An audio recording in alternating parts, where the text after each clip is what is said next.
प्रातः करीबन 8 बजे कैंप से निकले ही थे कि सुरक्षा देने के लिए नक्सलियों द्वारा एम्बुश में हमारी टीम को जो है फंसा लिया गया, जिसमें बिना कैजुअल्टी के हम लोग काउंटर एम्बुश की कार्रवाई कर उनके स्नाइपर टीम के 2 हार्डकोर नक्सलियों को मार गिराया। इच्छा शक्ति है, दूसरी तो और एक प्लानिंग है। अच्छी प्लानिंग के तहत अभी काम हो रहे हैं, जिसके वजह से सफलता जो है ज़्यादा मिल रही है।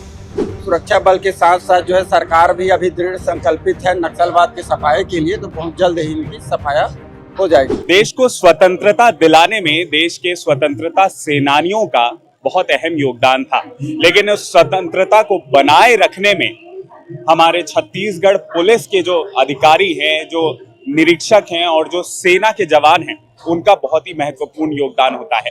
किसी भी देश को आजादी दिलाने से ज्यादा महत्वपूर्ण, ज्यादा तो नहीं लेकिन आजादी दिलाने जितना ही महत्वपूर्ण आजाद बनाए रखना भी है। और ऐसी स्थिति में सबसे बड़ा योगदान होता है हमारे पुलिस के जवानों का और सेना के जवानों का।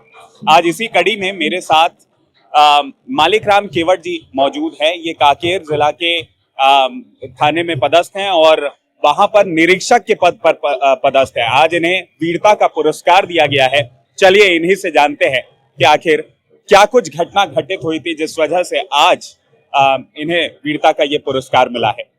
बहुत बहुत स्वागत है आपका IBC 24 डिजिटल में। जी धन्यवाद। क्या कुछ हुआ था उस दरमियानी? जी, मैं निरीक्षक मालिक राम वर्तमान में अभी कांकेर जिला में पदस्थ हूँ। उसके पूर्व मेरी पदस्थापना जो है नारायणपुर जिले में थी और मैं DRG में उस समय कार्यरत था। ये घटना 29/4/2020 की है। एक स्टेट हाईवे हुआ करती थी बारसूपल्ली रोड, जो 1996 से बंद थी। 1996 में नक्सलियों द्वारा जो है फॉरेस्ट की 7 गाड़ियों को जला दिया गया था, जिसके बाद से उसमें गाड़ियों का चलना फिरना बंद हो गया था और वो पूरी तरह से नक्सलियों के कब्जे में आ चुकी थी वो इलाका। उस रोड को पुनः चालू कराने के लिए जो है नारायणपुर पुलिस द्वारा जो है 14 जनवरी 1920 को जो है कड़ेमेटा कैंप एक खोली गई, जहां मेरी पदस्थापना थी। उस दौरान जो उस रोड को पुनः बनवाने के लिए जो है ठेकेदार एवं उसके कर्मचारी एवं उसके मशीनरीज को सुरक्षा देने के लिए निरंतर हम लोग कड़ेमेटा कैंप से रोज उनको सुरक्षा प्रदान करने के लिए जाया करते थे।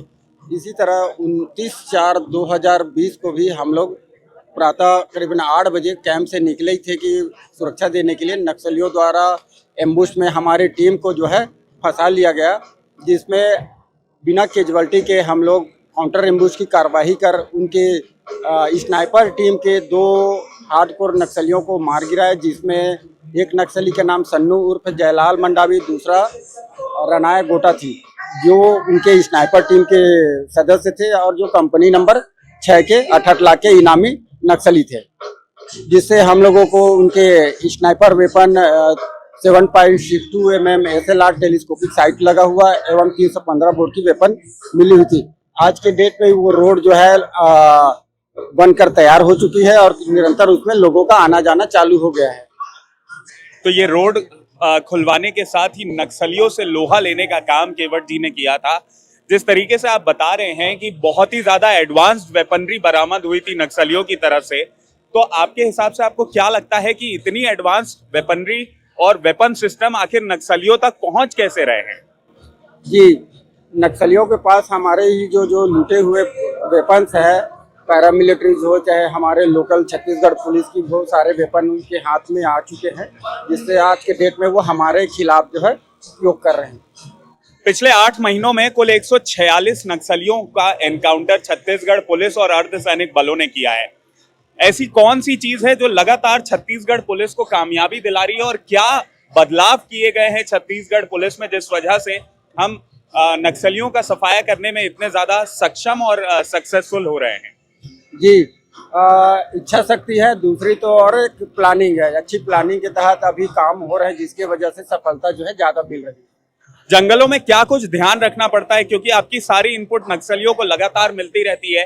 कई बार नक्सलियों के ट्रैप का भी आप शिकार बनते हैं, उनके एम्बुश में फंसते हैं। तो ऐसी कौन सी चीजें हैं जिनका ध्यान रखना पड़ता है ताकि नक्सलियों तक आपकी कोई भी मूवमेंट ना पहुंचे? जी, कहीं न कहीं सुरक्षा बल से ज्यादा जो है नक्सलियों की पहुंच जो है गांव तक है। हर सदस्य उनकी सहयोग करते हैं पुलिस की बनिस्बत। तो ज्यादातर हमारी जो लोकेशनें हैं कैंप से निकलते ही आउट हो जाती है। कारण है कि हमको लगता है कि हमको कोई नहीं देख रहा है, लेकिन कोई ना कोई गांव वाला या उनके ही मिलिशिया सदस्य हमको देख करके आगे उनको सूचना देते हैं, जिसको हमको आए दिन एम्बुश वगैरह या आईडी में नुकसान उठाना पड़ता है। मालिक जी, क्या लगता है कि छत्तीसगढ़ से नक्सलियों का पूरी तरीके से सफाया आखिर कब तक हो पाएगा? कि सुरक्षा बल के साथ साथ जो है सरकार भी अभी दृढ़ संकल्पित है नक्सलवाद के सफाये के लिए, तो बहुत जल्द ही इनकी सफाया हो जाएगी। ये थे हमारे साथ मालिक राम कीमठ जी, और इनकी बहादुरी और इनकी वीरता के कारण ही आज इन्हें वीरता पुरस्कार से सम्मानित किया गया है। और इससे बेहतर दिन आखिर क्या हो सकता है कि स्वतंत्रता दिवस, जो 78वां स्वतंत्रता दिवस हम मना रहे हैं, उसमें ऐसे हमारे सेना के जवान और पुलिस के जवानों को सम्मानित किया जा रहा है। बहुत बहुत शुक्रिया आपका हमारे साथ जुड़े रहने के लिए। अगर आपको ये इंटरव्यू, ये जो बाइट थी, ये पसंद आई हो तो आप हमारे चैनल खबर विभाग को जरूर सब्सक्राइब कीजिएगा। इसके साथ ही IBC 24 डिजिटल के हमारे जितने प्लेटफॉर्म्स हैं उस पर आप इसी प्रकार के वीडियोस लगातार देख सकते हैं, तो फॉलो जरूर कर लीजिएगा। नमस्कार।